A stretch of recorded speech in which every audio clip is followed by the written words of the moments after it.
जुन पुराना बदनाम भएका भ्रष्टीकृत भइसकेका वैचारिक वन्याकरण भइसकेका शक्तिहरू जो हिजो आन्दोलनको बेलामा त्यत्रो देश तहस हुँदा जलिरहँदा त्यसलाई आगो निभाउनुको सट्टा भागेर दुला कुनाभित्र पसे ती फेरि बाहिर आएर जुन गर्दन खोजिरहेका छन् तिनीहरूलाई र फेरि एउटा गलत भाष्य निर्माण खोजेका छन्। यो कुनै अमुक शक्तिले वैदेशिक शक्तिले गरेको हो भन्ने जुन कुरा गरेका छन् यसबारे म के प्रश्न पार्न चाहन्छु भने यो विद्रोह यहाँका युवाहरूको जायज विद्रोह 20औं वर्षदेखि र खास गरी गत 10 वर्षमा तीनटा टाउकाहरू पुराना तीन दलका भ्रष्ट तीनटा टाउकाहरूले आलो पालो देशको जसरी दोहन गरे र देशलाई भ्रष्टाचार र हालमा चुर्लमा डुबाएर हाम्रा युवाहरूलाई विदेश जान बाध्य पारे त्यसको विरुद्धको चाहिँ एउटा जायज विद्रोह हो यो।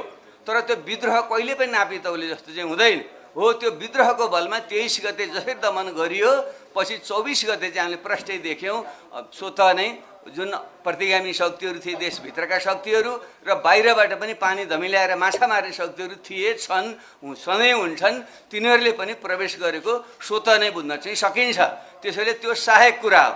त्यसैले विद्रोह जायज थियो र नेपाली युवाहरूको आफ्नै मौलिक विद्रोह हो त्यो। त्यसलाई चाहिँ प्रतिगामी देशभित्रका प्रतिगामी शक्ति जसले सङ्घीय लोकतान्त्रिक गणतन्त्र मन परेको छैन त्यसलाई उल्ट्याउन चाहने शक्तिहरू र बाह्य शक्तिहरू जो नेपाललाई चाहिँ अस्थिर बनाइराखेर आफ्नो स्वार्थ सेक्न चाहिँ रोटी सेक्न चाहन्छन् ती तत्त्वहरूले पनि हात हालेको सहजै बुझ्न सकिन्छ।